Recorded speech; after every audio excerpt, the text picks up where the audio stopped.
Bartending refers to the art of mixing wines and spirits, drink preparation, beverage services, merchandising, and good customer relation.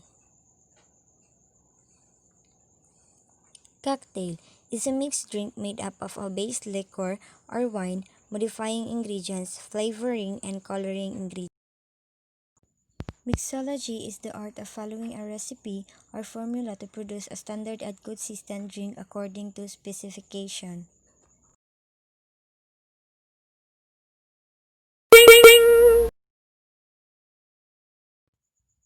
Bartending is the act of flipping, spinning, throwing, balancing, catching bottles, drinks, and various bottles while in the process of making mixed drinks. Grabbing the bottle, single flip, double flip, backspin or around the world, backspin and balancing, throwing the bottle, 360U, sliding the bottle, waterfalls, and combination.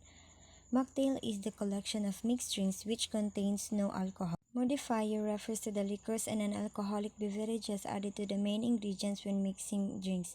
Liquor-based cocktail refers to a cocktail that uses wine as base liquor.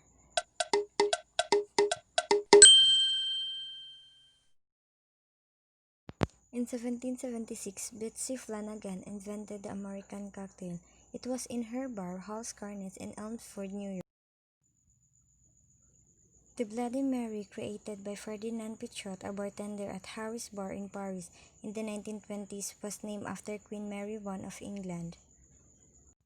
Highball in St. Louis in the 1980s, early railroaders used a ball on a high pole as a signal for railroad trains to go ahead or speed up.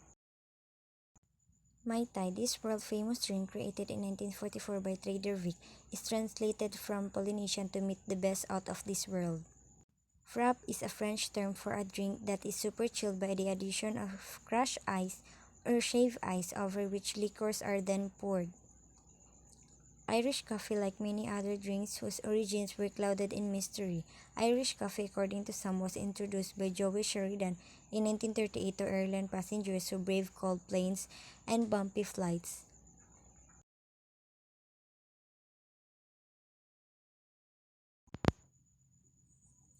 Martini. Martinez was the original name of this popular drink, first introduced in 1860 by Jerry Thomas in San Francisco Occidental Hotel. Former Manhattan Club, a six-story building erected on Madison Avenue in 1859, was originally a residence for Leonard Jerome, the father of Jenny Jerome in 1854 to 1921. New Yorker. Moscow Mule is a cocktail created and popularized in 1946 at Jack Morgan's Cock-In Ball restaurant in Los Angeles, California. Singapore Sling, in this drink, originally called a straight sling, was created in 1915 by Ngiam Tong Bon, a bartender of the Long Bar at the Raffles Hotel to Singapore. Zombie, a cocktail developed by Los Angeles restaurateur Don the Beachcomber, which featured perhaps every type of rum he had on hand at his bar. This drink boasted a challenge that many simply could not pass, only one to as a customer.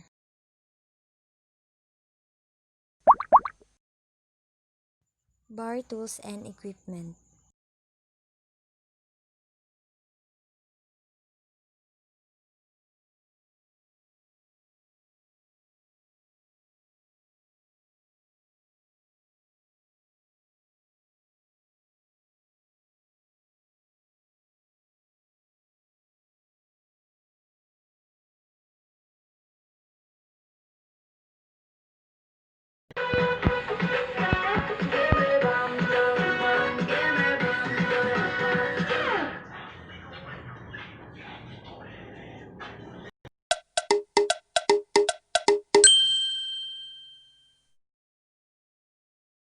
Learn the 5 steps of the winemaking process.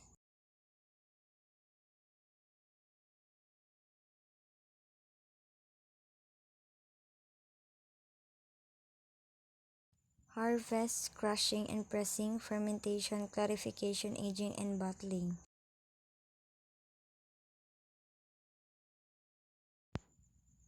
Wines and other alcoholic beverages are usually served as complement to the meal. It is important for every waiter to understand the nature and composition of alcoholic beverages so that appropriate suggestions can be made.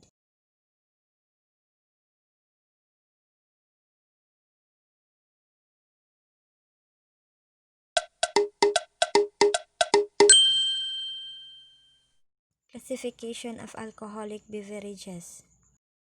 Spirits are drinks obtained by distillation after fermentation from vegetables, grains, fruits, plants, and other substances which are sugar or starch bound.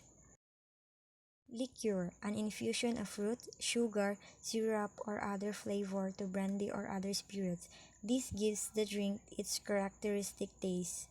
Beer, a beverage produced out of the fermentation of cereal grain flavored with hops.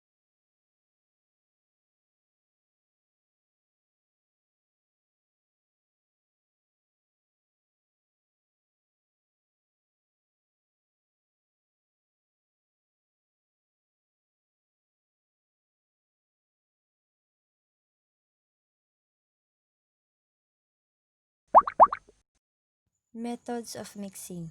Stir, shake, build, blend, layered, floated, and muddled. Types of wine. Wines, table wine, sparkling wine, appetizer wine, and fortified wine.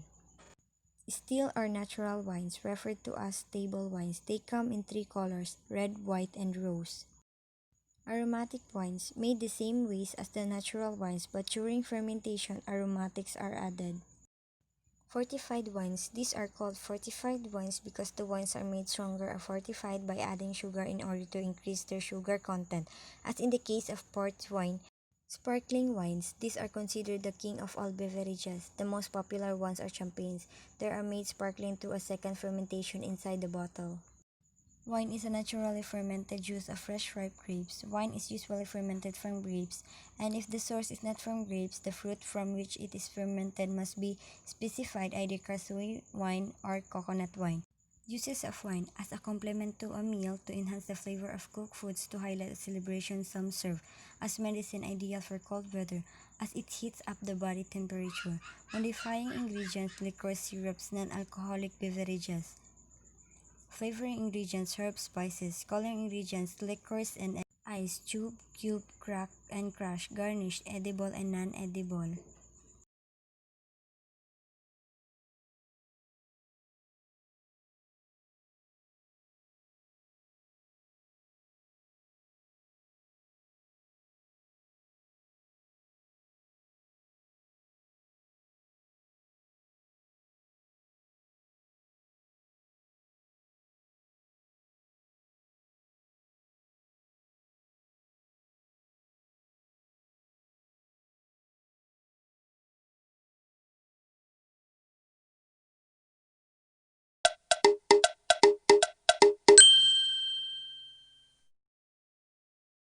Evaluation of wine. The quality of wine is determined through its color, appearance, and color. Here are some guidelines in evaluating wines.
Bar services.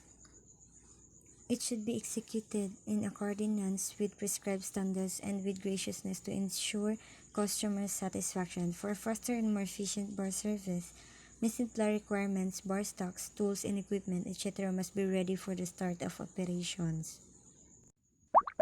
Preparation for mixed drinks. Types of mixed drinks. Mocktail refers to the collection of mixed drinks which contains no alcohol. Cocktail refers to a mixed drink made up of base liquor or wine, modifying ingredients, flavoring, and coloring ingredients. Types of cocktail: wine base and liquor base. Common ingredients for mixed drinks. Base liquor: gin, rum, vodka, tequila, brandy, and whiskey. Gin is a grain mash distillate redistilled with such aromatic as junior barley, coriander seeds, and angelica roots. While there are many types of gin, the most popular is London Dry Gin. Other types are Holland Oldham and Sugar rum. This is produced in most tropical countries because it is distilled from sugar cane and molasses. A byproduct of manufactured sugar, rums usually derive their name from their place of origin and each has its own distinct flavor. There are three main types of rum: light-bodied dry flavor rums from Puerto Rico, heavy-bodied sweet-flavored rums from Jamaica, medium-bodied rums from Virgin Islands. Vodka is a natural spirit distilled from potatoes and filtered through charcoal. To be classified as vodka, the drink must not have any aroma, nor color and taste. Tequila distilled from the fermented sap of the maguey plant from Mexico. Brandy is distilled from fermented juice of ripe grapes or other fruits. When used alone, the word brandy implies a grape product. However, brandy may be made from other fruits and designated as peach brandy, apricot brandy, and etc. Whiskey is a general name for liquors of not less than 80% proof distilled from mash or grain. Most common wine faults. A cork smell. The root cause of cork taint is often found in the source of the raw material, a cork oak that got infected by mold. The problem may also originate in the winery and its wooden structural elements or oak barrels. A smell of sulfur, an excessive amount, however, gives wine the unmistakable smell of burned match head. White wines contains the highest levels of SO2 because they are naked, meaning they do not contain protective polyphenols or tannins. The smell of rotten eggs. This is the result of a chemical compound called hydrogen sulfide. The smell usually appears while decanting an insufficiently oxygenated wine in warm climates. In other words, it is a reduction problem. Smells like vinegar. Volatile acidity. This happens when wines have been exposed to oxygen for a long time, either because they were not sealed properly or because they were stored upright for a prolonged period.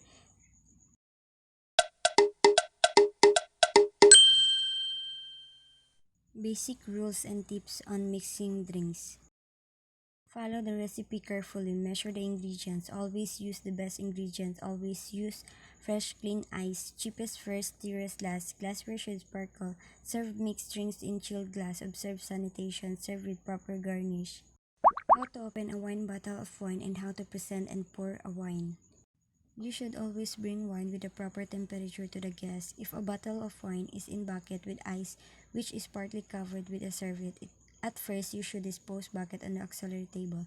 Then take out of the bottle from it with the right hand, rotating the bottle around its axis on a serviette. So if there any water from the ice, it will stay on serviette. When you come into the guest with a bottle of wine, you should come from guest left side and put the bottle of wine in an inclined position so that guest could easily read the label and make sure that this is a wine that he wanted and that the bottle has its own originally corked. What is decanting wine? Decanting wine means slowly pouring the wine from its bottle into a different container without disturbing the sediment at the bottom. Wine is often decanted into a glass vessel with an easy pour neck. Examples include the Swan, Cornet, Duck, and standard decanters, which come in small, medium, and sizes. Decanting wine applies to old wines for the purpose of eliminating sediments that have accumulated inside the bottle. Few people now decant because most wine that are available are not. Decanting wine requires skills, and if one is not skilled enough to decant, a wine basket may be used for an old wine. Placing a bottle of young wine in a basket is not advisable.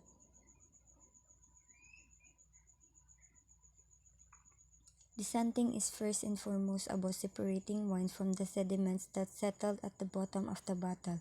Red wine contains the most sediment, especially older wines and vintage ports, while young white wines contain the less. Sediment is not harmful but tastes unpleasant.